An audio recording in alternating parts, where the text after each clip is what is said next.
말씀 통해서 요한계시록 강의 30번째 말씀입니다.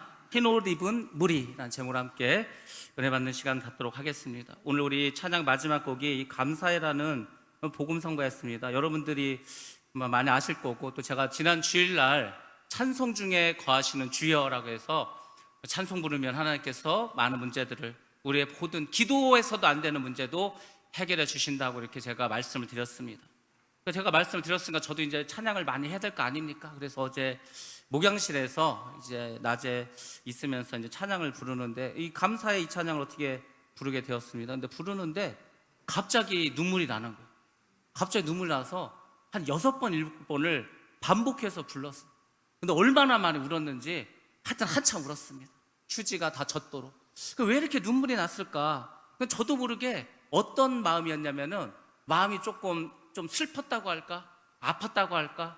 근데 이 찬양을 부르는데 하나님께서 그래도 함께 하시는구나, 힘들고 어렵지만은 감사할 것이 있구나, 그 마음을 갑자기 주셨어요. 시험이 닥쳐올 때, 우리 시험 닥쳐오지 않습니까? 지금 시험이 없는 사람이 어디 있습니까? 다 시험 받고 있습니다. 시험이 없는 인생은 없습니다. 시험이 없는 인생은, 죽은 시체는 시험이 없습니다. 우리는 살아있기 때문에 계속 시험이 다가옵니다. 근데 어떻게 하죠? 시험이 닥쳐오는데 주께서 인도하신다. 여기서 제가 조금 울컥했어요. 주님이 인도하셔. 그러면서 뭐라고 했죠? 그래서 두려움이 없다는 거예요. 두려움. 그래서 순교의 자리도 이룰 수가 있습니다. 근데 또 감사한다는 거예요. 아니, 또 감사할 게 뭐가 있을까? 고통이 찾아올 때. 그럼 생각해 보세요. 우리는 뭔가 좋은 일이 있어야, 뭐가 잘 돼야 돈을 많이 벌고 건강해지고 뭔가 내가 뭐 잘 되고 이럴 때만 감사하지 않습니까? 근데 여기 감사의 제목을 한번 보세요. 시험이 닥쳐올 때 우리가 어떻게 감사할 수 있습니까? 근데 하나님께 감사할 수 있어요. 주님께서 인도해 주시니까. 그러면 그분께서 우리의 두려움을 사해 주시니까 또 감사하는데, 이번에는 뭐죠? 고통이 찾아올 때는 주님께서 우리를 지켜주신다고 말씀해 주십니다. 주님께서 우리를 지켜주시면 어떻게 합니까? 우리는 승리합니다. 그래서 나의 모든 생활 속에서 주님이 함께 하시는, 슬플 때나 기쁠 때나 고통이 있을 때나 시험이 닥쳐올 때나 그 주님은 나와 함께 하시니, 성령께서 나를 인도해 주시니, 그러니까 어떻게 하죠? 나는 두려움도 없고 그 성령 인도하심으로 담대하게 살아갈 수 있다. 이 감사라는 찬양이요, 이 보통 찬양이 아니더라고요. 제가 굉장히 많이 은혜를 받았습니다. 여러분들 살아가면서 어려울 때 있습니다. 기도도 안 될 때 있습니다. 그래서 제가 그랬잖아요. 기도가 안 될 때 찬양 부르시다. 기도 안 되죠. 다 죽게 생겼는데, 지금 내가 지금 죽게 생겼는데 그게 기도가 되겠어? 찬양을 부르셔야 돼요. 찬양 부르기 어려우면 찬양을 틀어놓으세요. 찬양을 틀어놓고 계속 하다 보면은 그 찬양을 따라서 하게 됩니다. 그러다 보면은 은혜를 받아요. 은혜를. 예수 믿는 사람에게 은혜가 떨어지면은 마귀 밥이 됩니다. 마귀가 딱 다 보고 있어요. 은혜가 떨어지면 하여튼 그 영혼은 마귀가 붙잡아갑니다. 제가 그런 생각을 했어요. 왜 예수님을 판 사람이 바리새인도 아니고 사두개인도 아니고 일반인도 아니고 예수님의 제자가 예수님을 팔았을까? 그 3년을 따라다녔는데, 그것도 참 가만히 생각하니까 신기하더라고요. 그 바리새인들과 이 독사의 자식들 하면서 예수님께서 그렇게 책망을 하셨는데, 정작 예수를 판 것은 그의 제자가 팔았어요. 그렇구나. 마귀는 딴 데서 역사하는 게 아니고 교회에서 역사하고, 주의 종을 통해서, 중직들을 통해서, 교회 일꾼들 통해서 역사하는 거. 언제 역사하는지 아십니까? 은혜가 떨어질 때. 은혜가 떨어지면은요, 그냥 모든 생각이 다 바뀌어버립니다. 주님이 인도하시는 게 아니고 마귀가 이끌어 갑니다. 마귀가 생각을 막 끌고 가는 거예요. 언제 내가 예수 믿었냐 싶을 정도로. 예수를 팔았을 때 유다의 모습을 한번, 가룟 유다의 모습을 보시기 바랍니다. 어떤 모습이었는가? 결국은 후회합니다. 결국은 실패합니다. 결국은 망합니다. 하나님은 살아계십니다. 다 보고 계십니다. 다 알고 계십니다. 뭘 숨기겠습니까? 사람은 속일 수 있죠. 사람을 속이는 것도 잠시입니다. 결국은 진실이 다 드러납니다. 사람한테 아무리 얘기해도 필요가 없어요. 소용이 없어요. 어차피 진실은 드러나게 되어 있습니다. 그러니까 여러분들이 예수님을, 제가 그랬잖아요. 예수를 믿는 우리는 마귀를 두려워할 게 아니고 하나님을 두려워해야 된다고. 마귀는 우리를 망하게 할 수 있습니다. 우리를 병들게도 할 수 있습니다. 우리를 방해할 수도 있습니다. 그렇지만 우리를 지옥에 보낼 수는 없습니다. 우리를 죽일 수도 있습니다. 9단계, 10단계 되는 귀신들은 사람을 죽일 수도 있다고 제가 말씀드리지 않았습니까? 근데 하나님은 우리의 육신을 죽일 뿐더러 우리의 영혼을 지옥에도 보내시는 분입니다. 마귀가 지옥 보내는 게 아니라고 하지 않았습니까? 그래서 정말 우리가 하나님이 살아계시는 거예요. 내가 이런 말을 하면, 이런 행동을 하면, 이런 생각을 하면 하나님 어떻게 생각하실까? 제가 오늘 새벽 예배 때도 말씀드리지 않았습니까? 그래서 예수를 믿는 우리는 늘 그걸 생각하셔야 되는 거예요. 아니 그냥 예수 믿지 않았습니까? 저는 요새 그런 생각을 했습니다. 기왕에 예수 믿었는데 그냥 뭐 누가 죽인다 그러면 죽지 뭐, 그런 생각이 들어요. 기왕 예수 믿었는데 천국 가야 될 거 아닙니까? 천국 가야 될 거 아니에요. 누가 뭐라 하던, 무슨 뭐 누명을 씌우던 뭐라 하던, 그냥 나는 뭐 그냥 죽으면 천국 가니까 그거 하나면은 무엇이든지 할 수 있을 것 같더라고요. 여러분들도 그런 담대함을 가지시기 바랍니다. 하나님이 도우시면, 하나님이 손만 한번 움직이시면요 모든 게 다 역전됩니다. 근데 그 하나님의 마음을 움직이는 게 있어요. 하나님께서 언제 마음이 움직입니까? 크게 두 가지. 이것도 비밀입니다. 이것도 여러분들 잘 기억하시기 바랍니다. 우리가 하나님의 마음을 움직이게 할 수 있는 첫 번째 방법은 뭐냐면, 여러분들 회개할 때, 진심으로 회개할 때, 그냥 뭐 이런 죄 졌습니다 저런 죄 졌습니다 이게 아니에요. 정말 회개할 때는요 그런 게 아니에요. 내 심령 가운데에서 회개가 터져 나옵니다. 내가 도둑질을 하고 남을 속이고 이런 것도 아니에요. 가장 큰 거 뭔지 알아요? 여러분들이 하나님 앞에 회개할 때 하나님이 가장 기뻐하시는 회개가 있어요. 그 회개를 하면은 대부분 하나님 용서해 주십니다. 뭔지 아세요? 가장 큰 죄가 뭐라고 생각하십니까? 하나님이 들으시기에 그래 이 회개는 네가 꼭 해야 된다. 그럼 내가 다른 거는 그냥 다 용서해 주겠다. 그만큼 중요하게 했습니다. 그게 뭔지 아십니까? 어떤 죄를 우리가 회개할 때 주님이 기뻐하시냐 아십니까? 하나님께서, 하나님 제가 하나님을 사랑하지 않았습니다. 그 한마디에 하나님의 마음이 녹아요.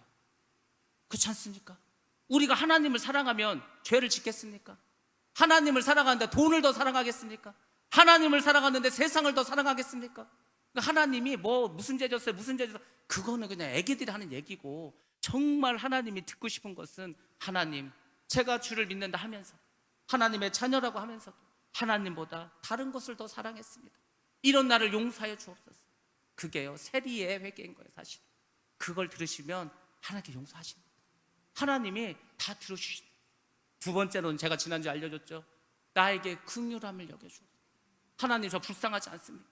저 진짜 불쌍하지 않으세요? 하나님 보실 때 저 불쌍하지 않습니까?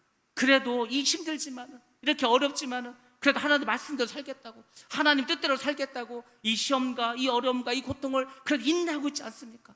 그 하나님 제발 좀 저를 불쌍히 해달라고, 나에게 긍휼을 베풀어 달라고. 그러면 하나님이 들어주십니다. 하나님 다 길을 알려주시고, 제가 알려주잖아요. 알려드리면 그대로 한번 해보시라고. 저도 제가 설교하고 저도 어찌하든지 그 말씀에 순종하려고 합니다. 그래서 어제 제가 찬양 불렀다고 하잖아요. 그냥 막 찬양을 틀어놓고 계속 찬양을 했습니다. 그러다 보니까 은혜도 받고. 그러니까 여러분의 삶이 항상 천국의 삶이 되려면 그 말씀에 순종한다는 게 다른 게 아닙니다. 내가 들은 대로, 주의 종을 통해서 받은 그 말씀대로 그냥 그렇게 살아가는 거예요. 딴 생각 안 하고. 그러면 됩니다. 복잡한 것도 없고 어려운 것도 없습니다. 회개하라면 그냥 회개하면 되는 겁니다. 기도하라면 기도하면 되는 겁니다. 그리고 나머지는 하나님이 알아서 해주는 거예요. 아니 제가 뭘 알아? 저는 능력이 없어요. 제가 물론 몸이 아프신 분들을 위해서 기도를 합니다. 그럼 그분들이 또 나았대요.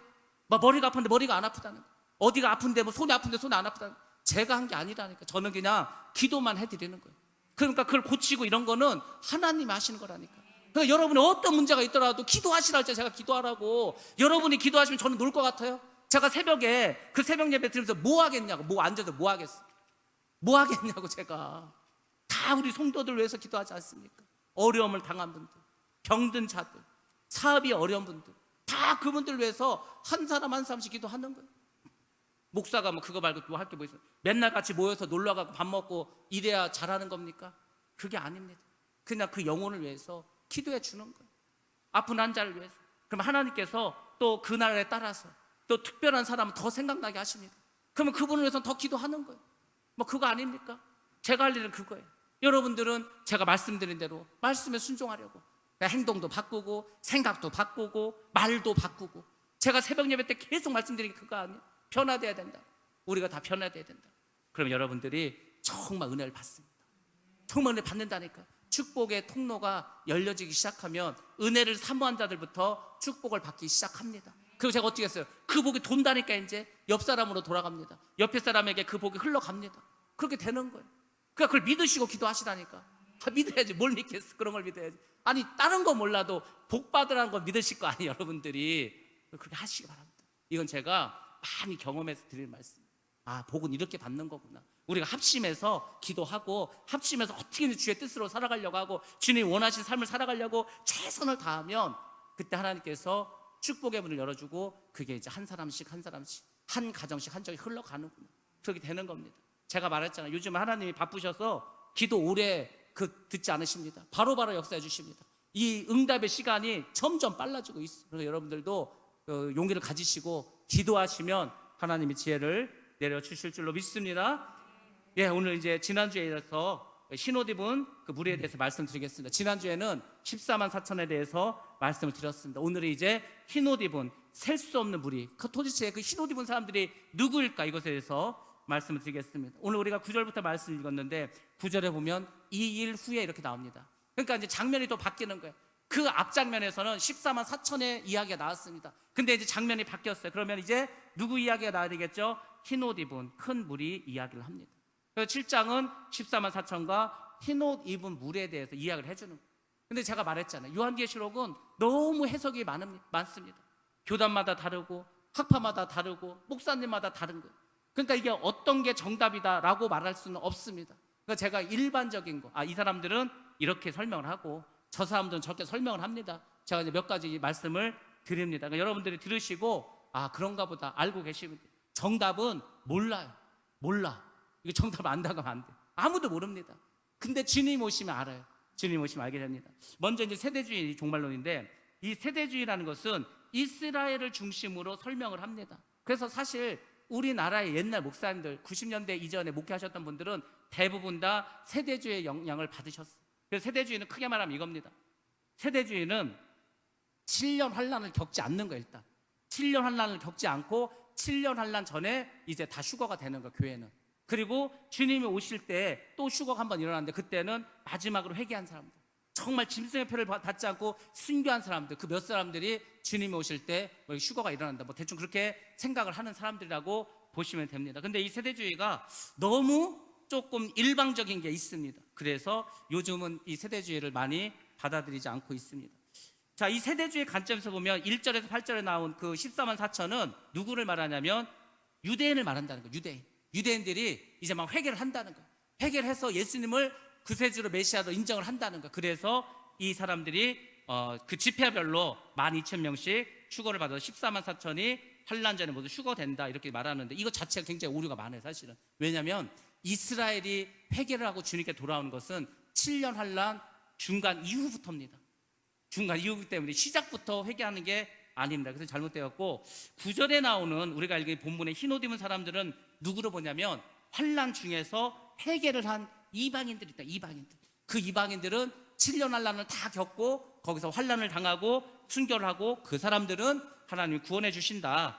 그렇게 해서 흰옷 입은 사람을 이렇게 봅니다. 그 다음에 역사적 해석이라고 해서 이제 상징적으로 해석하는 게 있는데, 이 사람들이 이렇게 봅니다. 14만 4천이 있죠. 근데 그 14만 4천은 내가 지금 현재 눈으로 보는 거. 그 14만 4천이 그럼 땅에 있습니다. 그리고 흰옷 입은 무리, 흰옷 입은 무리는 이제 천국에 있는데 그것은 앞으로 이제 구원받을 성도로 봅니다. 그러니까 사실 이 땅에 있는 14만 4천이 지금은 땅에 있지만 결국 이 사람들이 구원을 받아서 하늘나라 올라가면 그 하늘나라에서 흰옷을 입고 있을 거라는 거예요. 그래서 땅에 있는 14만 4천, 하늘에 있는 그 흰옷 입은 사람이 같은 부류로, 같은 성도로 이렇게 설명을 해주고 있습니다. 그 밖에도 다른 의견이 많습니다. 계시록 14장과 20장에서도 14만 4천이 또 나오는데, 그 14만 4천을 이렇게 봅니다. 14만 4천은 이제 장차 예수님께서 이 땅에 재림하시는 거예요. 여러분들 아셔야 될 건 뭐냐면 예수님께서 이 땅에 재림을 하시잖아요. 그래서 메시아 왕국을 만듭니다. 천년 왕국을 만들어. 근데 그 천년 왕국이 하늘에 만드는 게 아니라 이 땅에서 만듭니다. 왜 이 땅을 다 불태워버리겠어요? 왜 하나님께서 노아의 홍수를 일으켜서 물로 다 심판했습니까? 그 죄악된 세상을 다 쓸어버리는 거예요. 그리고 노아를 통해서 새로운 세상을 만든 겁니다. 그런 것처럼 이 땅에 있는 모든 걸 다 불태워버립니다. 모든 불이 모든 물건을 다 불태워버리고 이 땅에다가 새로운 나라를 만들어요. 메시아 왕국, 예수님 다스리는 나라, 그 예수님 다스리는 나라에서 14만 4천이 왕노릇하는, 다스리는 그런 위치에 서게 된다는 거예요. 그리고 그 사람들은 순교자다 이렇게 생각을 합니다. 그리고 흰 옷 입은 무리가 나오는데 이 사람들 마찬가지예요. 이 흰 옷 입은 사람들도 일단은 천년왕국에 들어가는데 그 흰 옷 입은 사람들은 다스리는 입장에 있는 게 아니고 그냥 일반 백성이라고 이렇게 설명을 합니다. 우리 PPT 첫 번째 사진 보시면 이렇게 표로 나와 있습니다. 저렇게 보시면은 뭐 14만 4천은 어떻게 보고 흰 옷 입은 무리는 어떻게 보고 비고 이렇게 나왔는데 제가 지금 말씀드린 거를 이렇게 표로 정리했습니다. 여러분들이 그냥 뭐 계속해서 제가 이제 설명을 해드릴 거니까 결국 오늘 설교가 끝나면 흰 옷 입은 사람들이 누구겠다는 것을 여러분들이 이해하게 됩니다. 자, 그럼 이제 흰 옷에 대해서 우리가 한번 알아보도록 하겠습니다. 14만 4천은 아까 말씀드린 것처럼 일단은 땅 위에 있고, 그리고 흰 옷 입은 무리는 저 하늘나라에 있어. 근데 요한이 지금 그걸 동시에 보고 있는 거예요. 동시에 보고 있습니다. 그래서 땅과 하늘을 동시에 보고 있어요. 땅에서는 14만 4천이 있고 하늘에서는 흰 옷 입은 사람이 있는 거예요. 그것을 동시에 보고 이 7장을 썼다고 이제 보는 겁니다. 사실 이 14만 4천은 실제로 그 요한이 생게 아니에요. 근데 천사가 알려줍니다. 천사가 이제 들려주는 거예요. 지금 14만 4천 있는데 뭐 어떤 지파에서 뭐 얼마, 어떤 지파에서 얼마 이렇게 기로 들은 거 기로. 그리고 흰 옷 입은 무리는 이제 요한이 직접 자기 눈으로 보게 되었습니다. 이거 오늘 구절 말씀에 있는 건데, 자, PPT 두 번째 사진 한번 보도록 하겠습니다. 요한의 눈이에요. 저렇게 요한의 눈. 요한의 눈인데 위를 봤더니 흰 옷 입은 무리가 하늘에 많이 있어. 땅을 봤더니 14만 4천이 있어. 근데 어떻게 하죠? 이제 그 천사들이 이마에 인을 찍고 있는 거, 그걸 동시에 봤다는 겁니다. 이렇게 설명을 들으시면 됩니다. 근데 그 수가 능히 셀 수 없다고 했어요. 엄청나게 많아서 다 셀 수가 없다고 합니다. 하늘에 저렇게 흰 옷 입은 사람이 있는데 너무 많어. 몇 명인지 정확히 모릅니다. 많은 숫자가 있어. 그럼 우리가 이렇게 생각하죠. 야, 구원받는 사람들이 많나 보다. 구원의 문이 좀 넓은가 보다. 그러니까 우리가 좀 대충 예수 믿어도 천국 갈 수 있겠다, 이렇게 생각하죠. 그게 오해라는 거예요. 왜 오해냐면 흰 옷 입은 사람은 하나님께서 천지를 창조하시고 그때부터 구원받은 사람들이 다 있는 거예요. 그 수천 년 동안 역사 속에서 구원받은 사람은 한둘이겠습니까? 그 사람들이 전부 다 흰 옷 입고 서 있는 거야, 거기에. 그래서 여러분들이 거기 사람들이 많이 있다고 해서 구원의 문이 넓다 이렇게 생각하면은 안 됩니다. 자, 하나님께서는 어떤 사람들을 구원해 주실까? 각 나라와 족속과 백성과 방언이라고 말해주고 있습니다. 나라라는 건 뭐예요? 말 그대로 국적에 상관없이 구원해 주시겠다는 거예요. 북한에 있는데 예수를 믿어, 구원해 주십니다. 저기 러시아에 있는데 예수를 믿어, 구원해 주시겠다는 겁니다. 터키에 있어, 거기 이슬람 국가에, 근데 예수를 믿어, 그러면 구원해 주겠다는 거예요. 그러니까 구원에 있어서 나라는 상관이 없습니다. 우리가 무슨 여권 가지고 가는 게 아니기 때문에. 족속이 나옵니다. 족속은 민족입니다. 민족. 그러니까 어떤 민족, 흑인이든 황인종이든 백인이든 어떤 인종이든 민족이든 상관없이 다 구원해 주신다는 겁니다. 그리고 또 이제 누구나 백성들, 그러니까 이 사람이 가진 사람이든 또 못 배운 사람이든 없는 사람이든 존귀한 사람이든 그런 거 상관없어. 예수를 믿으면 구원해 주겠다는 겁니다. 그리고 마지막으로 방언이라고 했지. 이 방언은 언어입니다. 언어. 영어를 쓰던 한국말 하던 아니면 일본말 하던 그런 것과 상관없이 이 세상의 모든 사람들에 대해서 구원에는 차별이 없다, 이것을 말씀해 주고 있습니다. 유대인만 구원하는 게 아닙니다. 헬라인만 하는 것도 아닙니다. 이방인만 하는 것도 아닙니다. 기준에 들어가는 사람들, 구원받을 만한 그 기준이 있습니다. 거기에 합당한 사람들은 하나님께서 흰옷을 주시는 거예요. 그러니까 이렇게 생각하면 돼요. 흰옷을 입었다는 것은 천국에 갔다는 겁니다. 천국에 간 사람은 흰옷을 입습니다. 그래서 이 흰옷이 굉장히 중요합니다. 성경에서 이 흰옷에 대해서 말씀해 주고 있는데 대부분은 하늘과 하늘나라와 관련이 되어 있습니다. 그리고 구약 성경은 안 나와요. 신약 성경에만 나옵니다. 대부분 복음서, 예수님께서 말씀하신 그 사복음서와 그리고 계시록에 집중적으로 나와 있습니다. 누가 흰 옷을 입냐? 거룩한 성도가 흰 옷을 입습니다. 그래서 성경에 보면은 이 흰 옷에 대해서 여러 가지 용례가 나옵니다. 우리가 저번에 배웠지 않습니까? 하늘나라에 보좌가 있어. 하나님이 앉아있는 보좌가 있습니다. 그 주변에는 내 생물도 있고 24장로도 있고 순교자들도 있고 많은 사람들이 있습니다. 천사도 24장로도 하늘에 보좌에 있는 그 존재들은 다 흰옷을 입고 있습니다. 그리고 거룩한 성도들이 있어요. 구원받은 거룩한 성도들 역시 그 흰옷을 줍니다. 그러니까 여러분들이 천국문에 딱 가잖아요. 그러면은 옷을 주는 거예요. 우리 군대 가잖아요. 군대 가면 사복을 벗습니다. 100만 원짜리 옷을 입고 왔던 10,000원짜리 옷을 입고 왔던 그건 상관없어요. 다 벗어서 상자에 넣습니다. 그리고 이제 그걸 집으로 보내는 거예요. 그럼 이제 엄마들은 그걸 받고 이제 막 펑펑 울죠. 이제 뭐 다 자식 죽은 것처럼 울을 일 없어. 안 죽고 옵니다. 하여튼 그렇게 해서 보내죠. 천국에 가면은 흰옷을 줍니다. 그 흰옷을 입고 들어가는 거예요. 흰옷을 입고 들어가지 않으면 안 되는 거예요. 근데 마태복음 23장에는 아주 중요한 말씀이 나옵니다. 예수님께서 그 말씀하지 않습니까? 왕이 아들을 결혼을 시켜. 그래서 막 사람들을 초청을 해요. 그랬더니 귀족들, 장관들, 뭐 돈 많은 사람들은 다 바쁘다 그러고 일 있다 그러고 아무도 안 와. 그래서 왕이 화가 났습니다. 그래서 니네가 그냥 길에 나가서 아무나 다 데려오라. 그래서 막 저는 자, 병든 자, 아픈 자 다 끌어모아서 이제 그 혼인잔치를 여는 거예요. 그런데 왕이 나와서 이제 혼인잔치 딱 나보니까 어떤 사람이 예복을 입지 않은 거예요. 너 왜 예복을 입지 않았냐? 그래서 이 사람이 아무 말도 못 해요. 그래서 이제 그 사람을 내어 쫓습니다. 그리고 슬피 울며 이를 갈미있으라 이렇게 말하죠. 그 사람 왜 예복을 입지 않았을까? 이게 천국의 이제 마지막 그 이야기를 하는 건데, 그 옷이라는 건 뭐냐면 하나님의 의를 상징합니다. 우리가 의인이 천국 가는 거예요. 하나님께서 너는 의로운 사람이다. 그걸 이제 우리가 신학적으로 칭이라고 하지 않았습니까? 너는 의로운 사람이야, 의인이야. 그 사람들이 천국에 가는 거예요. 근데요, 우리는 의인이 아무도 없어. 다 죄인입니다. 아무도 의인이 없어. 그러니까 내 옷을 입고 가면은 다 죄인의 모습으로 가는 거예요. 내 의로 가는 거예요. 자기 의로는 아무도 천국 못 간다니까요. 그래서 천국문에서 그 옷을 줍니다. 그것은 하나님의 의입니다. 그러니까 하나님의 의인 그 옷을 입으면 그 하나님의 의가 그냥 하나님께서 우리를 의롭다 인정해 주셔요. 그래서 천국에 들어가는 거예요. 근데 그 천국을 자기 의를 가지고 들어가는 사람에서 쫓겨납니다. 그래서 여러분들이 천국 문 앞에서 옷을 주시면 나는 흰옷 안 입는다.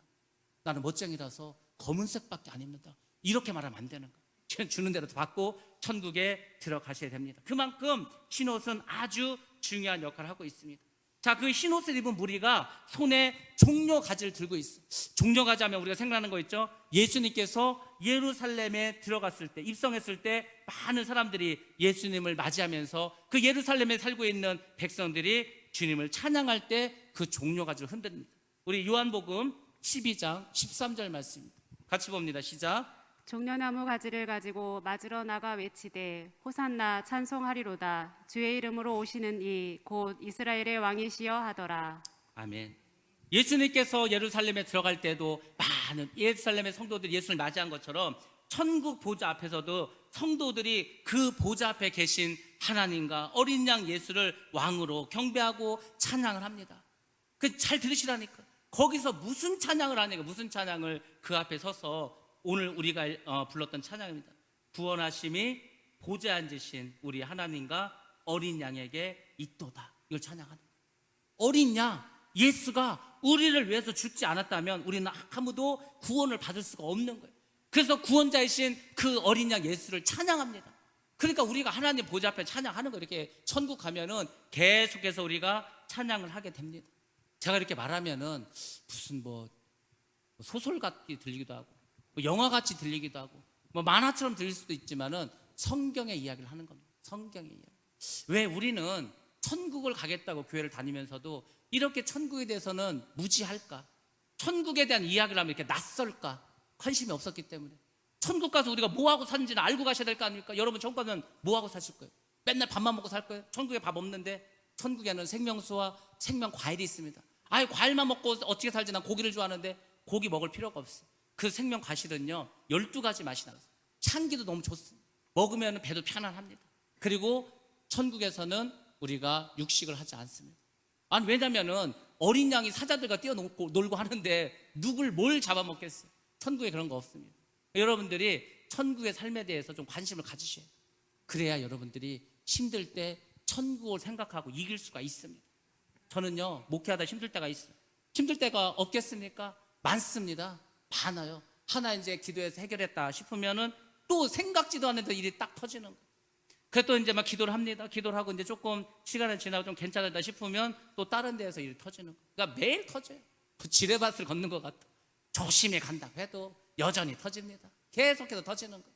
그때마다 힘들 때마다 제가 생각하는 게 있잖아요. 제가 목사 되기 전에 하나님께 그거 기도했다 그러지 않습니까? 아무리 생각해도 하나님, 저는 목회할 때 힘들 게 많을 것 같아요. 그러니까 제가 목회를 하다 힘들면 그만두고 싶을 때도 있고 그냥 도망가고 싶을 때도 틀림없이 있을 겁니다. 그러니까 하나님 저를 붙잡아 주시려면 제게 말씀을 하나 주시죠. 말씀. 그 말씀을 주시면 제가 그 말씀 붙잡고 하여튼 끝까지 순교하라면 순교 자리까지 가겠습니다. 그래서 저에게 주신 말씀이 있다니까. 사도행전 20장 24절, 24절 20절 말씀. 나의 달려갈 길과 주 예수께 받은 사명. 주 예수께 받은 사명이 뭐예요? 생명의 복음을 증거하는 거 아닙니까? 그 일을 마치려 하면은 나의 생명조차 귀한 것을 여기지 않는다. 아니 생명도 귀하게 여기지 않는데 뭘 귀하게 여기겠어? 생명, 제일 중요한 생명도 내놓겠다는데. 그러니까 이제 그걸 그 말씀 생각하면은 그냥 또 넘어갑니다. 그 또 신기하게요. 넘어가면 또 넘어가지더라고.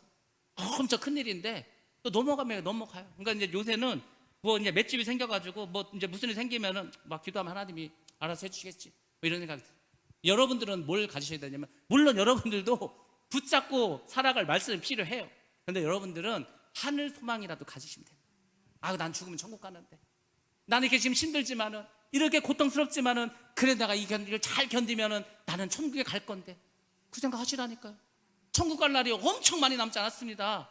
예수님이 100년 후에 혼다 하시더라도 여러분 100년 못 살잖아요. 여기 지금 100년 사실 분도 있습니까? 의학이 많이 발달해도 힘들어요. 어렵습니다. 그러니까 여러분들이 주님 만날 날이 다가오고 있어요. 주님이 이 땅에 오시던, 우리가 올라가던 거참 만나야 되지 않습니까? 얼마 남지도 않았어. 그래서 제가 그랬잖아요. 소탐 대실하지 말라고. 제가 오랜만에 이 말씀했는데, 소탐 대실하지 마시라고. 굉장히 어리석은 거예요. 아, 내가 지금까지 예수 믿는다고 하고, 지금까지 주의 뜻대로 살았다고 하고, 지금까지 교회에서 내가 많은 일을 했는데, 지금에 와서 예수를 배반해? 지금에 와서 내가 가론 유다가 돼? 얼마나 억울합니까? 소탐 대실하지 마세요. 여러분의 목숨도 작은 거예요. 아, 그렇지 않습니까? 천국 가면 영원히 사는데, 천국 가면 영원히 사는데, 천국 가면 내가 왕 같은 제사장을 사는데, 천국 가면 나의 집이 크게 있는데, 천국 가면 나 그 좋은 곳에서 주님과 함께 사는데, 근데 내 목숨이 뭐가 중요해? 내 목숨도 작은 거예요. 내 목숨을 살리겠다고 내 구원을 잃어버리는 그런 소탐 대신하지 말라는 거예요. 근데 오늘날 사람들은요, 하도 믿음이 없어서 감히 목숨은 생각도 못합니다. 조금만 서운하면, 조금만 내가 손해보면 이제 막 문제가 생기는 거예요. 아니, 그게 여러분의 영혼이 천국 가는 것보다 중요합니까? 아니, 제가 답답한 거예요. 답답해서 말씀드리는 거예요. 아니, 여러분이 천국 가고 여러분의 영혼이 구원받는 것보다 더 중요한 게 있습니까? 그거보다 더 큰 게 있냐고. 없어요. 여러분의 생명도 별거 아니라니까요. 어차피 다 죽는 건데, 영혼이 살지 못하는데, 아, 생명도 그렇게 별거 아니라면 뭐 나머지가 뭐 얼마나 그게 중요하겠습니까? 제가 말했잖아요. 요즘은요, 아무리 없어도 내가 없으면 나라에서 먹여 살린다니까. 나라에서 먹여 살려 그냥. 영 없으면. 그러니까 없으려면 아예 없는 게 나아. 그럼 나라에서만 혜택이 많습니다. 그런 세상에 뭐가 두렵습니까? 뭐가 아쉽습니까? 돈도 없으면은요, 병원비도 거의 공짜입니다. 병원비 공짜. 약을 막 한 보따리 주는데 500원, 1000원밖에 안 내요. 그것도 공짜일 때도 많습니다. 두려울 게 뭐 있어? 아프면 나라에서 병원 다 보내줄 거고, 먹을 거 없으면은 뭐 동사무소에서 먹을 거 다 줄 텐데, 뭐가 문제? 먹을 거 있고, 잠잘 때 있고, 그럼 되는 거 아닙니까? 그러니까 우리가 그런 담대함을 가져야 되는데, 이놈의 마귀들이 와가지고 자꾸 우리를 그실리는 거예요. 야, 너 이것도 이런데, 이것도 이렇게 문제인데, 이것도 문제인데. 문제 하나도 없어요. 문제는 다른 게 문제가 아니라니까. 내가 믿음이 없는 게 문제지, 다른 게 뭐가 문제입니까? 하나님이 그까짓 거 물질 문제 해결 못 해줍니까? 여러분의 건강의 문제를 해결해 주지 않습니까? 여러분의 자녀 문제를 해결해 주지 않아요? 여러분들이 믿음을 가지고 기도하면 된다니까. 근데 내가 믿음이 없으니까 흔들리는 거. 그 마귀가 계속 흔듭니다. 마귀도요, 그건 알아요. 아, 이 사람 건드렸더니 깜짝 놀라더니 막 반응을 보여? 그럼 재밌으니까 딴 귀신도 불러. 그래서 여럿이도 막 흔들어. 그러면 막 그걸 재밌어 합니다. 그냥 손바닥 놓고 막 퀴즈를 하는 거야, 퀴즈를 그냥. 근데 흔들어도 꼼짝도 안 해. 들은 척도 안 해. 그러다가 갑자기 예수처럼 넘어가는 이 약한 귀신이 떠나갈 줄 알아 막 자기들 데리고 욕을 해. 그럼 떠나가는 거예요. 지들이 못 할 거야. 마귀가 센 척을 하지만 하나도 안 세다니까요. 하나도 안 세. 센 척만 하는 거야. 그러니까 속지 말라고. 마귀가 와서 자꾸 속이면은 그 속삭임을 듣지 말라고. 여러분들 이게 얼마나 무슨 말씀인지 아세요? 제가 오늘 가룟 유다 얘기를 많이 하는데, 가룟 유다가 예수를 왜 팔았죠? 그 성경에 나와 있는데 왜 팔았어요? 왜 팔았나를 잘 생각해 보시라고. 가룟 유다가 예수님을 왜 팔았냐? 예수를 팔 생각을 그 마음에 넣었더라. 그 마음에 예수를 팔아야 됐다는 그 마음을 준 거예요. 그럼 그 마귀가 지금은 다 죽어서 아무 말도 안 할 것 같습니까? 여러분에게 와서 얘기를 한다니까요. 말 잘합니다. 마귀 얼마나 잘하는지 아주 말 잘해요. 그러니까 마귀가 하는 얘기를 딱 들으면은 기가 막혀. 아, 그럼 되겠네. 뭐 그럼 되게 뭘 됩니까? 지옥불로 가는데. 우리는 마귀가 속삭이면은요, 기도하셔야 되는 거예요. 이게 하나님이 주신 건지 마귀가 준 건지. 근데 딱 들었을 때 좋은 거면 대부분 마귀가 준 거예요. 하나님은요, 우리 보고 하라는 게 다 힘든 것만 하라 그래. 참아라, 기다려라, 기도해라, 인내해라, 뭐 그런 것만 말씀하시지 뭐 좋은 거 별로 말 안 합니다. 마귀는요, 좋은 것만 얘기해. 그러니까 사람들이 쫓아가는 거예요. 우리가 잘 생각하셔. 아니 뭐가 문제? 지금 뭐가 문제? 아무 문제가 없거든요. 마귀가 들쑤시면은 엄청 대단한 거, 엄청 아무것도 아닌데 지나고 보면은 뭐 때문에 쐈는지 몰라요. 한참 지나면. 근데 막 피터지가 쌌어. 뭐 때문에 쐈지 우리가? 몰라. 마귀가 그렇게 만드는 거예요. 생각을 지키시고 마음을 지키시기 바랍니다. 그래야 흰옷 입는 거, 흰옷을 아무나 입는 것이 아닙니다. 자, 아무튼 이 사람들이 천국에서도 종려가지를 들고 그 구원자 되시는 어린 양 예수를 찬양합니다. 자, 그 다음에 제일 중요한 거죠. 흰옷 입은 사람은 그럼 과연 누구인가? 24장로가 요한에게 와서, 24장로 중에 한 장로가 이제 요한에게 와서 묻습니다. 야, 저 흰옷 입은 사람들 누구냐? 저 사람들 누구냐 물어봐요. 그러면은 24장로가, 그 장로 중에 한 장로가 그 사람들이 누군지 몰라서 물어보는 게 아니고 요한이 모르니까 알려주겠다 이거. 내가 저 흰옷 입은 사람들이 누군지 너에게 알려주겠다 이거. 우리 오늘 본 말씀인데 13절 14절 말씀 같이 한번 보도록 하겠습니다. 시작. 장로 중 하나가 응답하여 나에게 이르되 이 흰옷 입은 자들이 누구며 또 어디서 왔느냐? 내가 말하기를 내 주여 당신이 아시나이다 하니 그가 나에게 이르되 이는 큰 환란에서 나오는 자들인데 어린 양의 피에 그 옷을 씻어 희게 하였느니라. 아멘. 14절에서 이 사람들이 누군지 알려줍니다. 누구인지, 흰옷을 입으려면 어떤 조건을 만족했는지 알려줍니다. 이게 천국 가는 거예요. 이게 여러분들 천국 가는 게 이거를 만족시키고 이 조건을 여러분들이 이루셔야 합니다. 첫 번째 뭐죠? 큰 환란에서 나와야 된다. 큰 환란에서 나와야 됩니다. 두 번째로는 어린 양의 피에 그 옷을 희게 하여야 합니다. 이래야 우리가 흰옷을 입고 천국을 갈 수가 있습니다. 자, 그 전에 반드시 어린 양의 피에 그 옷을 씻어야 되는 거예요. 우리가 어린 양의 그 피가 있습니다. 예수님께서 십자가에 쓰신 보혈의 피, 그게 왜 보혈의 피인지 아십니까? 왜 보물과 같은 소중한 피인지 아십니까? 그 피가 여러분의 죄를 씻어주는 거예요. 아니 죄가 있는데 어떻게 천국 갑니까? 여러분들 죄 가지고 천국 갈 수 있어요? 죄 가지고 천국 못 갑니다. 그래서 제가 그랬잖아요. 회개하라고. 회개를 하고 또 하고 하면 성령 충만해진다고. 하나님은 엄청 기뻐해진다고. 그러니까 복 받으려면 딴 게 없어요. 회개하시면 된다고요. 그냥 회개하면 돼요. 회개하시라고. 자꾸 회개하세요. 그게 축복받는 길입니다. 여러분들 어린 양의 피로 여러분의 옷을 씻어야 되는 거예요. 그래서 그 깨끗한 옷, 그 깨끗하게 해서 그 옷을 입어야 됩니다. 그리고 큰 환란에서 나와야 되는 거예요. 여기서 큰 환란은 7년 환란을 말합니다. 물론 뭐 7년 환란 이전에 죽었으면은 그건 상관없죠. 환란도 일어나기 전에 죽었으니까 그거는 우리가 예수 그리스도의 보혈의 피로 깨끗하게 씻김을 받으면 가는 겁니다. 근데 우리가 지금 말한 이 계시록, 이 여기는요, 지금 이제 환란이 막 있는 거예요. 벌써 지금 6개 인이 이게 떼어지지 않았습니까? 7번째 인을 막 뗄 때 아니에요. 그러니까 이미 환란이 시작됐습니다. 그러니까 이 환란을 견디고 나와야 되는 거예요. 많은 사람들이 넘어집니다. 환란을 못 견뎌요. 그 제가 눈이 말하지 않습니까? 여러분 지금 뭐 하는 거라고? 연습하는 거, 연습. 이 세상을 살아가는 거. 제가 오늘 그런 말을 하지 않았습니까? 농부가 밭을 갈다가 보화를 발견했어요. 그래서 이제 자기가 가지고 다 팔아서 그 밭을 사지 않았습니까? 왜? 그 밭 속에는 보화가 있기 때문에. 근데 그 밭이 뭐라고 했어요? 그 밭이 뭐죠? 우리는 보화에만 관심이 있어. 보화는 천국을 말합니다. 그러면 그 밭이 뭡니까? 교회라니까. 교회. 그럼 잘 생각해 보세요.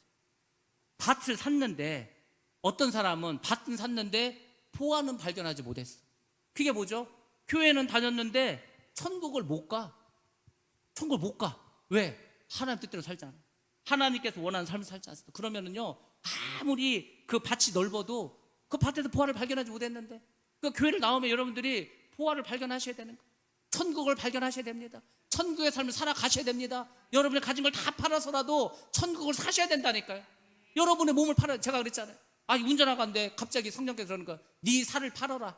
네 뼈도 팔아라. 네 피도 팔아라. 네 목숨도 팔아라. 그리고 예수를 사라. 아도 주수 너를 팔아 예수를 사라는 거야. 그 뭔 말인가? 갑자기 왜 저한테 이런 말씀 하실까? 근데 지금 생각해보면 그 말씀이 맞아요. 아니 천국 가려면 뭘 못 팔겠어? 다 팔아서라도 천국 가야 되지 않습니까? 다 팔아서라도. 지금 카불이 탈레반이 막 점령을 하니까 거기를 벗어나려고 사람들이 막 공항으로 몰려가는 거 아니야? 그 살아보겠다고, 아니 무슨 배도 아니고 비행기를 붙잡고, 당연히 떨어지죠. 비행기가요, 그 천천히 날아가는 것 같아도 여객기는 보통 700km 이상으로 가요. 하늘에 올라가면은 그 바깥 기온이 영하 80도 막 그렇습니다. 어떻게 얼어서 죽어, 얼어서. 근데 그거 뭐 바퀴 붙잡고 간다고 살아요? 얼어서 죽는데. 근데도 살아보겠다고. 그 사람들 그 카불에 자기 재산 10원 한 장 못 가져갑니다. 그래도 살아보겠다고 떨어져 죽잖아요. 저는 그 생각이 드는 거예요. 휴거가 일어났어. 주님께서 오셔. 그 사람들이 얼마나 당황스럽겠어. 그때 돈이 뭔 필요가 있죠? 금은부화가 뭔 필요가 있냐고. 그러니까 지금 여러분들이 교회에 오셔서 천국을 발견하시라고. 천국을 발견하시고 천국의 삶을 살아가시기 바랍니다. 이 세상에서 신앙생활하는 게 뭐예요? 천국 가서 살 거 연습하는 거예요. 천국 가면 하나님 찬양해야 됩니다. 천국 가면 예배 드려야 됩니다. 그 연습하는 거 아니에요 지금? 그리고 마지막 때도 연습하고 있지 않습니까? 코로나 때문에 어디 가면 체온제야 되고, 어디 가면 나 여기 왔다고 방문기록 남겨야 되고, 백신 다 맞으라 그러고, 다 지금 이렇게 지금 다 세상이 마지막 때를 향해서 가고 있는데 뭘 생각해? 뭘 천국 갈 생각이나 해야지. 아니 지금 그렇지 않습니까? 그 카불에서 탈출한 사람이 뭐 금은부화를 어떻게 갖고 무거워서 더 떨어지는데 있는 것도 다 지금 버리고 가야 될 판인데 내 한 목숨 살아나기도 어렵습니다. 근데 왜 구원은 생각하지 않죠? 구원은 그것도 훨씬 중요하지 않습니까? 구원은요, 영원히 천국 가냐 영원히 지옥 가냐, 그게 달린 문제 지금. 그러니까 지금이라도 회개하고 지금이라도 구원받고 천국 가려고 해야 될 거 아니에요? 근데 왜 자꾸 이 땅을 생각합니까? 왜 이 세상을 생각합니까? 제가 오늘 말했잖아요. 제가 갑자기 그 생각에 오늘 하나님 그런 말을 주셨어. 너 있잖아, 이제는 할 얘기를 해라. 할 얘기가 뭐죠? 네가 목사잖아. 그러니까 책망할 거 있으면 책망해. 잘못해서 잘못했다고 얘기를 해. 그거 가면 나도 어떻게 해? 계속 죄를 짓고 있는데. 그러니까 죄를 짓고 있으면 저는 미워하는 마음이 없어. 저는 원래 체질상 누구한테 싫은 소리 잘 안 합니다. 진짜 안 해요. 근데 그렇게 살지 말래 하나님이. 뭐 저를 책망하시는 거예요. 너 왜 지금 저 잘못하고 있는데 가만 두냐는 거예요. 냅두냐는 거예요. 불러서 얘기하라는 거예요. 그 영을 정말 사랑하면 기도하라. 그 사람이 뭐라고 하든 말든 하라는 거. 네 할 일은 해야 될 거 아니냐. 제가 싫은 소리 하는데 그 사람은 좋아하겠네. 근데 저는 싫은 소리 할 때도요, 듣는 사람이 싫게 기분 나쁘게 말 절대 안 합니다. 좋게 말해, 좋게. 그냥 알아듣게 얘기해요. 그러면 제가 알아듣게 좋게 말하면요, 사실 속으로는 엄청 지금 막 혼내는 거야. 그걸 잘 들으셔야 돼요. 아니 목사님 실수 웃어가면서 그냥 편하게 말씀하셨어. 그게 아니라니까. 제 속은요 지금 부글부글 끓어.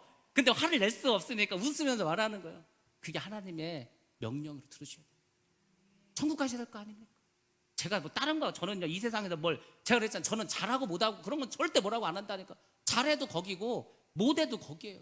조금 짜도 좀 짠 거고, 조금 싱거워도 조금 싱거운 거예요. 뭐 평생 밥 먹고 살았는데 조금 짜게 먹으면 또 조금 싱겁게 먹으면 그 뭔 중요한, 그것도 상관없어. 다 상관없어. 조금 못하면 어때? 아무 상관없다니까. 근데 중요한 거는 천국 가고 지옥 가는 것만큼은 확실하게 우리가 얘기해 줘야 돼요. 이래 되면 지옥 갑니다. 이렇게 되면 가룟 유다 되는 거예요. 이렇게 하면 하나님이 싫어하십니다.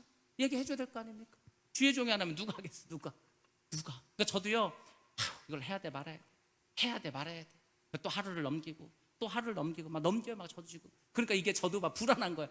주님 오실 때 다가오는데 내가 할 얘기 해야 되는데 내가 말을 해줘야 되는데 그래야 깨달을 텐데 저도 늘 그 갈등이 있습니다. 그러니까 저를 힘들지 않게 좀 해주세요. 여러분들이 믿음으로 좀 사시기 바랍니다. 그러니까 제가 그냥 이렇게 설교할 때 제가 하고 싶은 얘기를 다 하는 거예요. 그러니까 들으시고 이해하시고 깨달으시고 그렇게 살아가시기 바랍니다. 방금 제가 일일이 다 전해서 다 만나자고 해야 돼. 지금 제가 말을 안 해서 그렇죠. 다 봅니다. 그리고 신기한 게 뭔지 아세요? 멀리 떨어져 있어도요 느껴져요. 그 참 신기하죠. 기도하면은 하나님 마음을 주셔. 느낌을 줘 벌써. 그러니까 저를 속이려고도 하지 마세요. 제가 다 알고 있습니다. 무당이 아니더라도 하나님이 알려줘. 하나님이. 제가 그 앉아서 제가 그랬잖아요. 저는 앉아서 기도만 하면 하나님이 다 알아서 해주신다고. 그러니까 어떤 사람을 기도하면요 그 사람이 어디가 아픈지 어떤 문제가 있는지 제 마음이 어떤지 다 그게 느낌으로 와요. 어떻게 하냐고 지금. 연락을 해서 만나야 되는데. 아무튼 여러분들 흰옷을 입고 여러분들이 천국에 갔어요. 저는요 다른 욕심이 없어. 그냥 저에게 맡겨준 양이 다 천국만 가면 돼. 큰 교회 안 해도 됩니다. 성도가 엄청 많지 않아도 상관없습니다. 제가 뭐 좋은 차 끌고 다니고 그거 상관없어. 다 상관없는데 어쨌거나 맡겨진 양들은 천국에 보내야 될 거 아니야. 아니 뻔히 지옥 가는데 그걸 보고만 있습니까? 보고만 있어요. 인간적으로 볼 때는 그냥 다 주고 그냥 할 수도 있어. 근데 하나님이 저를 책망한다니까요. 너 지금 뭐 하는 거야? 내가 너를 왜 주의 종을 삼았어? 너 맡긴 양들 천국 보내라는 거 아니야? 근데 너는 도대체 왜 가만히 있냐? 왜 싫은 소리를 못 하냐? 예수님도 책망했다 그래서 예수님도 이 독사자시라면서 할 얘기 다 했다고. 그래서 저도 지금 해야 되겠다. 가만히 있어서는 이게 안 되겠다. 왜? 천국 보내야 되니까.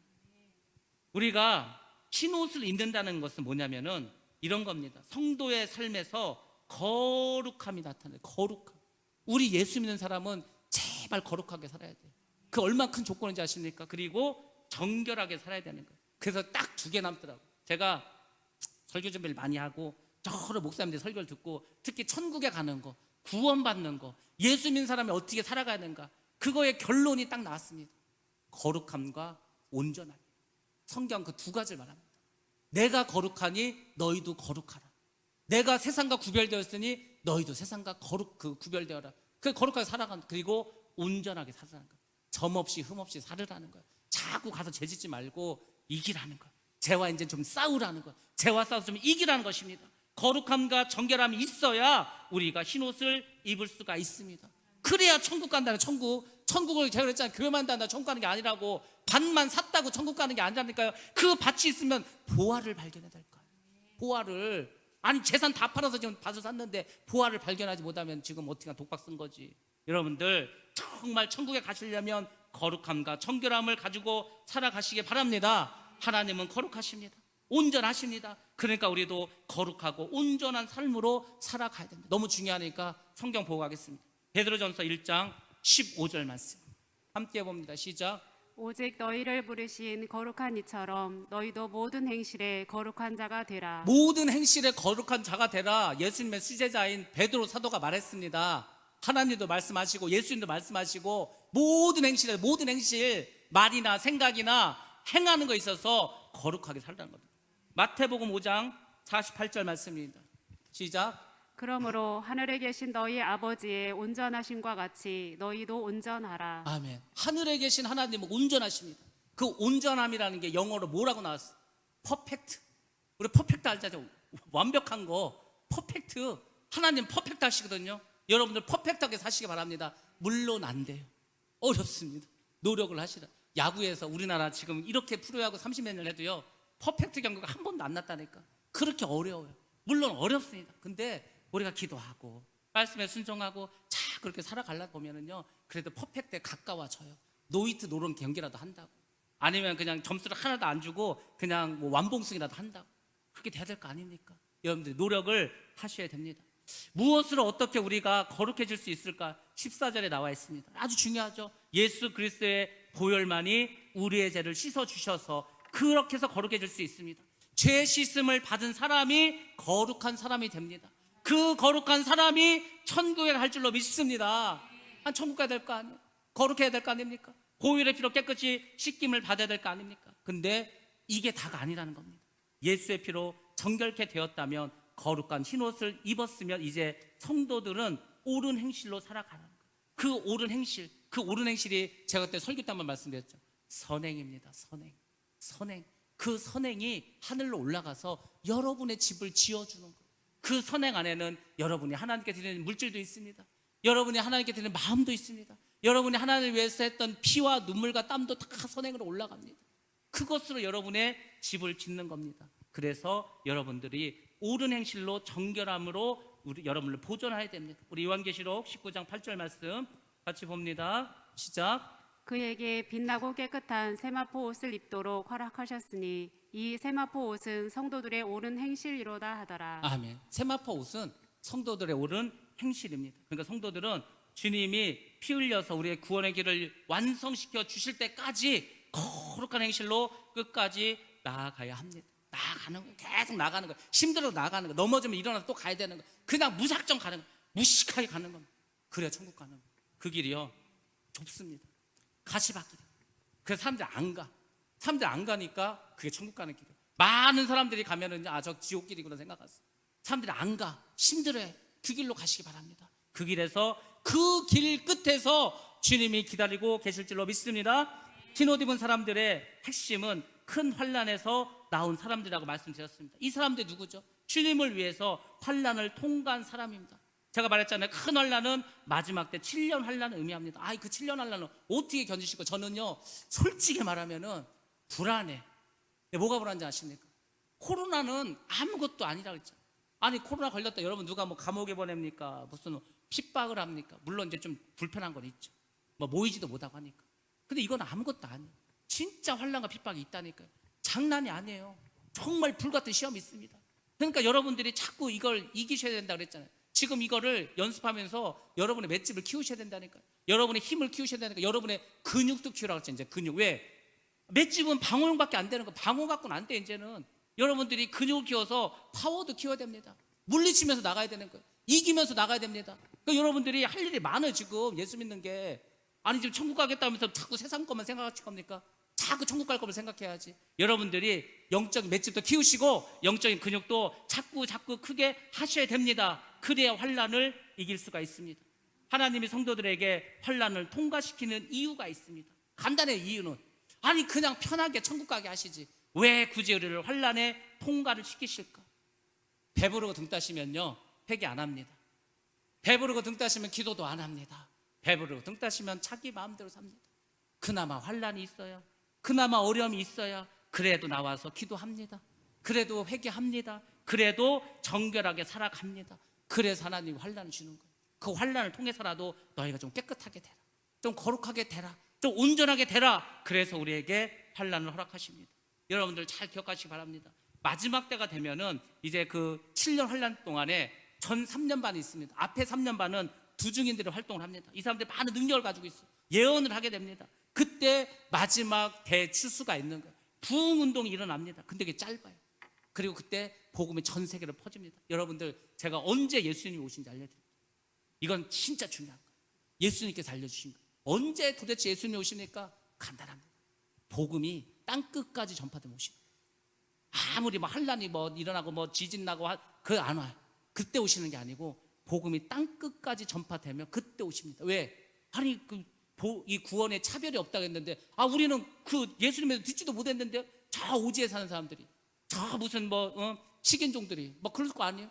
그러니까 그 사람들 위해서 땅끝까지 복음이 전해야 모든 족속과 모든 나라와 모든 방언들과 모든 백성들이 복음을 다 들어야 돼요. 그때 주님께서 오십니다. 근데 중요한 것은 복음을 들었는데 믿고 안 믿고는 자기가 결정합니다. 그래서 구원은 누구에게 핑계될 수가 없습니다. 핑계를 어떻게 될 거예요? 아니 복음을 전했는데 예수 믿으면 구원받는다고 다 알려줬는데 자기가 안 믿었죠. 그래서 구원은 우리가 구원받지 못해서 하나님께 핑계를 댈 수가 없습니다. 자, 이렇게 두중인의 활동을 하지만 또 마지막 그 환란기에는 성도들이 많은 그 환란도 겪습니다. 미혹도 당합니다. 어려움도 겪습니다. 악인들에 의한 고난이 계속됩니다. 예수님께서 그래서 이렇게 말씀 주셨습니다. 마태복음 24장 23절로 24절 말씀입니다. 시작. 그때 사람이 너희에게 말하되 보라 그리스도가 여기 있다 혹은 저기 있다 하여도 믿지 말라. 거짓 그리스도들과 거짓 선지자들이 일어나 큰 표적과 기사를 보여 할 수만 있으면 택하신 자들도 미혹하리라. 아멘. 무서운 말이 저거죠. 할 수만 있으면 택하신 자들도 미혹한다는 거. 할 수만 있으면이 아니고 생각해보세요. 마귀가 그게 뭐 할 일 없는 사람 아닙니다. 택함 받지 못한 사람은 건들지도 않아요. 지옥 갈 사람 뭐라고 하는데 바쁜데 택함을 받은 사람들만 집중적으로 공격합니다. 그래서 이미 공격이 시작됐습니다. 성경은 말합니다. 끝까지 견디는 자가 구원을 받는다. 여러분 그거 못 느끼세요? 이 미혹의 영들이 지금 시작되고 이 미혹의 영들이 지금 이렇게 난리를 치는 게 못 느껴지십니까? 지금부터 마귀들 공격이 엄청납니다. 마귀들은요 공격의 대상들을 알아. 왜? 그 사람이 약점을 알거든. 마귀가 우리를 모릅니까? 조상들도 뭐 대대로 내렸는데 다 알아요. 그래서 누구를 중점으로 공격하는가? 목사를 넘어뜨리면 교회가 흔들흔들하는데 교회 중직, 장로, 권사 다 흔듭니다. 다 건듭니다. 누가 누군지 몰라요. 제가 나중에 기회가 되면 이제 그 설교할 건데 어떤 집사님이 있었는데 이분이요 엄청나게 막 일꾼 중에 일꾼이에요. 26가정을 전도해서요 차를 대절해서 왔다 갔다 하면서 막 멀리서 데려오면서 그렇게 했어요. 이게 뭐 말만 집사지 전도사 뭐 몇 명이 할 일을 합니다. 근데 나중에 이분이 7 귀신이 들어가지고 이제 교회를 뒤집어 놨어. 이 귀신이 툭 튀어나오는 바람에. 몰라요. 모릅니다. 아무도 장담할 수 없어요. 누구에게 들어가서 유다도 들어갔다니까요. 예수를 팔 생각을 주었어요. 누구에게 들어올지 모른다니까요. 누구를 통해서 역사할지 모른다니까요. 그래서 여러분들이 항상 생각하셔야 됩니다. 여러분들 지금 넘어지면 안 돼. 지금 넘어지면은요 마지막엔 더 아니 지금 이 정도 가지고 뭐 흔들리고 넘어지면은 나중에 큰 환란이 일어나면 다 넘어갈 거 아닙니까? 그래서 기도하시라니까요.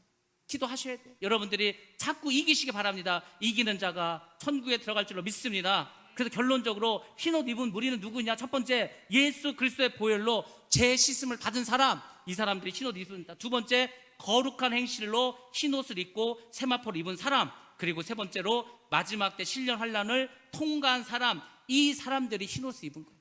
그 흰옷 입은 사람들을 예수님께서는 신부로 이야기하십니다. 신부. 주님이 신랑을 오셨을 때 그 주님의 신부가 될 사람, 신부 단장을 하라고 말합니다. 그 성경에 보면 신부 단장에 대한 예화들이 많이 나와 있습니다. 대표적인 게 마태복음 25장 1절로 13절에 있는 지혜로운 다섯 처녀 이야기입니다. 그 지혜로운 다섯 처녀 여러분들 꼭 기억할 건 다른 게 없어요. 등과 기름이에요. 등과 기름. 등도 있어야 되고 기름도 있어야 됩니다. 그래 신랑을 맞이합니다. 믿음이 없으면 절대 맞이할 수 없습니다. 두 번째 마태복음 22장 10절에서 13절 말씀에 예복이란 말이 나옵니다. 예복을 입어야 들어간다니까. 예복을 안 입으면 못 들어간다니까. 예복 안 입고 들어가면 쫓겨난다니까. 아까 제가 말씀드렸잖아요. 그 왕의 아들의 그 결혼식 예복 입어야 됩니다. 계시록 19장 8절에서는 빛나고 깨끗한 세마포라고 말합니다. 세마포. 그래서 이 세마포가 들어오면 빠르라 그랬잖아요. 빠르. 그리스도 예수의 어린 양의 피로 빨아야 됩니다. 왜? 깨끗해야 들어가는 깨끗해야. 그리고 나중에는 세마포를 잃어버리는 경우도 있어요. 그럼 성경에도 뭐라고 하는지 아세요? 돈 주고 살아요. 돈 주고 살아야 돼요. 구원을 위해서는요 여러분이 대가를 지불하셔야 되는 거예요. 구원 저절로 이루어지지 않습니다. 마지막 때는 훨씬 더 힘듭니다. 그러니까 여러분들이 세마포를 다 잊어버렸는데 어떻게 하지? 돈 주고 살라고. 내 가진 것을 다 버려서라도 구원을 얻으라는 얘기입니다. 계시록 6장 11절에서는 흰 두루마기라고 말했습니다. 이것이 다 신부 단장을 말하는 것입니다. 자, 이제 정리해 말씀드리겠습니다. 요한계시록 7장을 하면서 우리가 지난주에 14만 4천에 대해서 말씀드렸습니다. 이 사람들은 이 땅에서 환란의 시기를 통과하는 땅에 있는 성도를 의미합니다. 현재 땅에서 고난당하고 있는 성도들. 그리고 오늘 우리가 읽은 본 말씀 요한계시록 7장 9절에서 그 이후의 말씀 흰옷 입은 사람들은 땅 위에서의 그 환란의 시기를 통과해서 저 천국에 올라간 성도들, 미래에 일어날 성도들이죠. 그러니까 사실은 같은 사람입니다. 이 땅의 14만 4천이 믿음으로 살아. 그 사람들이 나중에 주님 오시면 천국에 가서 흰옷을 입고 있는 거예요. 근데 지금 사도 요한이 두 개를 동시에 보고 있습니다. 이 땅에서 보는 14만 4천은 현재 내가 눈으로 보는 거고, 그리고 저 하늘에 있는 것은 사실 지금 눈으로 보지만 미래에 일어날 일이다. 그렇게 여러분들이 이해를 하시면 되겠습니다. 하나님은 환란을 통과한 자들을 인도해 주십니다. 오늘 우리가 감사하면서 그 가사 제가 말씀드리지 않습니까? 시험이 닥쳐올 때, 고난이 닥쳐올 때 주님이 함께 하신다는 거예요. 주께서 인도하신다는 겁니다. 성령께서 인도해 주신다고 말씀해 주고 있습니다. 마지막 7년 한들 마찬가지예요. 아유 이게 힘들고 어려운데 어떻게 견디라고 주님께서 보호해 주신다니까요. 주님께서 우리와 함께 해 주십니다. 그래서 여러분들 두려워하지 말라는 거예요. 주님이 함께 하신다고. 임마누엘 하십니다. 임마누엘. 그걸 기억하시라니까. 하나님 어디 멀리 없어. 우리 안에 계신다. 우리 안에. 우리가 동행하고 있지 않습니까? 성령 하나님이 우리 안에 계시는 거 지금. 하나님이 우리 안에 있는데 뭐가 두렵습니까? 하나님 모른가요? 다 안다니까. 하나님 속일 생각도 마세요. 하나님 다 알고 계십니다. 하나님은 우리의 모든 것을 다 알고 계십니다. 우리가 다 하나님의 보좌 앞에 서야 합니다. 그래서 그 보좌 앞에서 밤낮으로 하나님을 찬양합니다. 하나님을 섬깁니다. 그 사람들은 천국에 가면 상급이 있습니다. 집이 있다 그러잖아요. 집이 있습니다. 여러분들 다 천국에서 좋은 집에서 멋진 집에서 영원히 살아가시기 바랍니다. 그 사람들은 추리지도 목마르지도 아니한다고 말씀해 주고 있습니다. 저는요 이 말씀을 들으면 벌써 가슴이 울렁울렁하기 시작해요. 그 천국에 가면은 추리지도 않는다, 배고프지 않는다는 것입니다. 목마르지도 않는다. 그리고 또 뭐라 했죠? 눈물도 없다는 거예요. 너희 눈에서 눈물을 닦아주리라. 눈물도 없다고 한다. 그렇게 좋은 천국인데 그 보화를 발견하셔야 될 거 아닙니까? 영원한 보증입니다. 여러분들 정말 주님과 함께 이 좋은 천국에서 사시기 바랍니다. 마지막으로 환난 중에 능히 서게 하는 하나님. 우리가 이 마지막 때 누가 설 수 있겠습니까? 이 환난 가운데서 하나님은 환난 중에서도 우리를 능히 서게 해주신다고 말씀해 주셨습니다. 어떤 곳이든지 어떤 상황이든지 하나님 여러분 반드시 보호해 주시고 능하게 해주실 줄 믿습니다. 그 믿음을 가져야 되는데 이제는 힘들고 어려워? 하나님 함께 하시는데, 하나님 도와주시는데 뭐가 문제예요? 뭐가 어려워? 어려운 거 없습니다. 누구든지 거룩한 그리스도의 신부로 하나님 앞에 서기로 결단한 사람들은 하나님께서 마지막 때 능히 이기도록 우리를 보여주실 줄 믿습니다. 주님이 그리스도의 신부들과 함께 하십니다. 우리 모두 주님의 신부가 되시기 바랍니다. 여러분들이 주님의 신부가 되셔서 저 좋은 천국에서 아름답고 복되게 살아가시기를 주님의 이름으로 진실로 축복합니다.